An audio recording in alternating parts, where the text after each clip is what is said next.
Hi there, this is Ranjit from tech2buzz.com, and in this video we're going to have a first look at this LG G Pro Lite, which is a mid-range and a very affordable phablet by LG. So let's have a first look at the same.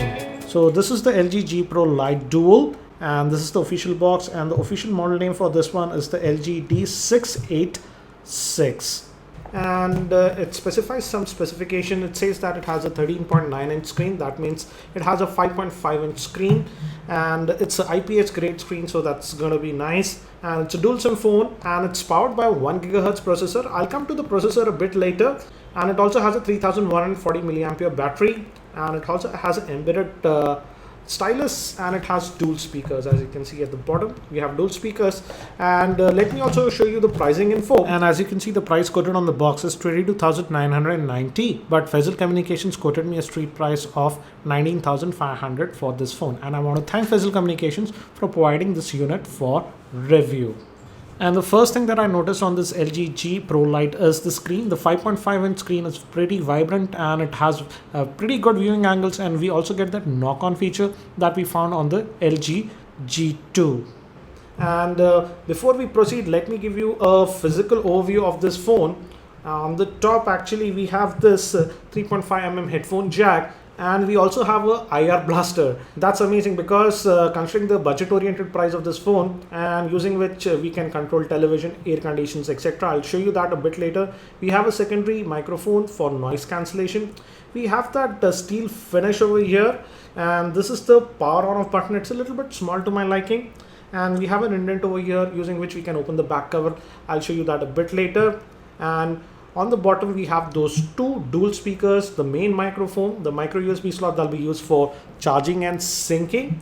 And on this end, again, we have the volume rocker, and this is a button. This is a special LG button. We can assign it to anything. By default, it is assigned to quick memo. I'll talk about it a bit later. Another unique thing is that this phone also has the stylus. For example, as you can see, this comes out. Here is the stylus, and we can take it out, and we can use this phone using the stylus also. Again, it is not as advanced as the Samsung Galaxy Note series. We don't have any buttons, etc., but the stylus functionality is there, and it neatly tucks in here at the top of the phone like this. And as you can see, I've tucked it in. So that's interesting. So I would say LG has provided a lot of things on this phone. Considering the budget oriented price, you get a huge 5.5 inch screen. That's a IPS grade screen. For example, let's see, I'm just tilting the phone now to extreme viewing angles. Then also the image does not fade. And this is the toggles we have. As usual with LG phones, we have a lot of options here, and you can actually customize them like this. You can remove or move this up and down if you want. Let me just go back, and we have these QSlide apps. These are small apps, and we can also control the brightness from here. One thing I noticed is that it does not have the auto brightness sensor. Let's go to the settings, and this is familiar if you have used any other LG phones. Let's go to about the phone, and in common, let's see the software version. And as you can see, it runs standard version 4.1.2, that is Jelly Bean. Internal storage on the box, it says it has 8 GB. Let's see out of that 8 GB how much storage do we get. Let's go to the storage tab, and out of that 8 GB, around 4 GB of space is available to you. We can also add a micro SD card up to 32 GB on this LG G Pro Lite. Again, as it's a dual SIM phone, we also have this toggle here, and you can manage your SIMs from here. Let's also look at the display, and again, as I said, we don't have any auto brightness sensor, so you need to manually adjust the brightness. We have that knock-on feature, what I was talking about. We can just double tap on the screen to make the phone go to sleep or wake it up. For example, the phone is open right now, and I'll just double tap, and it goes to standby. And now we want to open it again, so we can use the double tap, and as you can see, it works. One thing I did notice is that this knock-on feature is not very responsive on this LG G Pro Lite, as responsive as the LG G2. As you can see, it's a bit patchy. I don't know if this issue is with this unit I have. Double tap to unlock is a little bit patchy, and as you can see, it is working sometimes and it's not working sometimes. And this has a little bit of 3D effects, as you can see, and we do get this gesture by which you can see all the home screens. And as you can see, we have 7 home screens on this G Pro Lite. And this is the app tray. There are some apps that are pre-installed like Facebook. We do have FM radio on this one, and we have LG specific apps like LG Backup. And another thing that I was talking about is the quick remote. And this phone does have that IR blaster over here, using which you can control devices like, as you can see, TVs, DVDs, Blu-ray players, etc. can be controlled with this one. It provides a lot of functionality for the price, and again LG specific apps.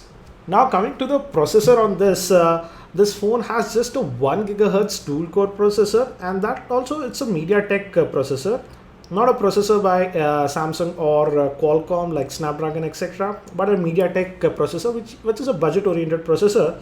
Also the GPU is a PowerVR SGX 531. So again, not the fastest processor and GPU, but again, it's a budget oriented dual SIM phone, and I think so the biggest factor going for this phone is this 5.5 inch screen, which is a IPS grade screen. Coming to the screen resolution, it's not a HD screen but a QHD screen. That means the resolution is 540 by 960, which comes to a PPI of around 200. And let me just now quickly open the web browser, and let's just go to our website, that's tech2buzz.com. Let's type in here. This is the default keyboard. We have a dedicated row for the numbers, and let's just go to Tech2Buzz and let's open the site. This is the first time I'm visiting this site on this phone, and it loaded very quickly, but again, as you can see, pinch to zoom gesture is fairly responsive.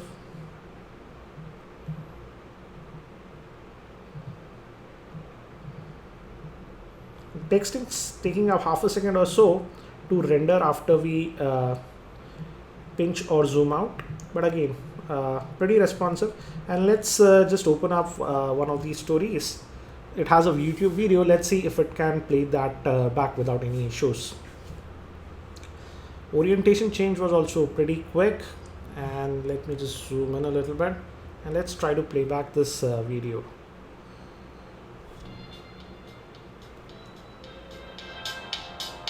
Speaker is adequately loud. We have dual speakers. Hi there, this is Ranjit, and in this video we're going to do the in-depth review for the Samsung Galaxy Note 3, and this is going to be a big in-depth review.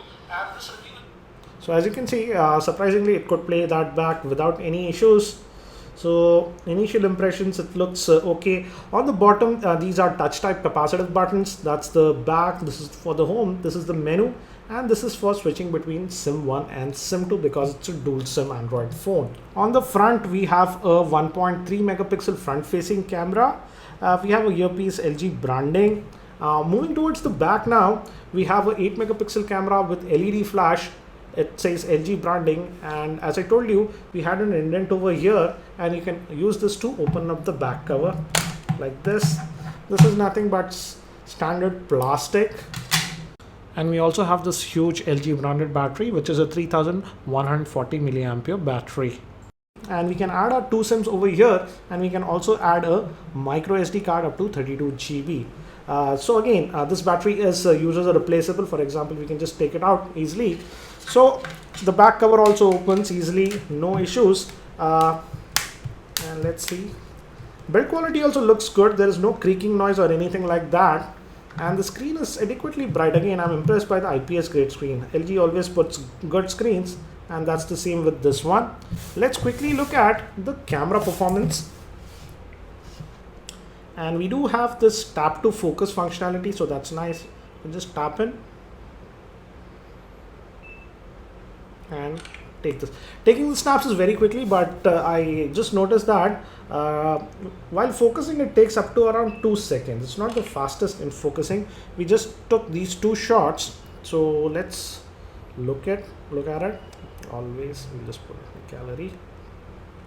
And these are the 2 snaps that we took. Again, do note that this is in completely artificial light. and looks pretty decent. Yes, there is a little bit of noise here.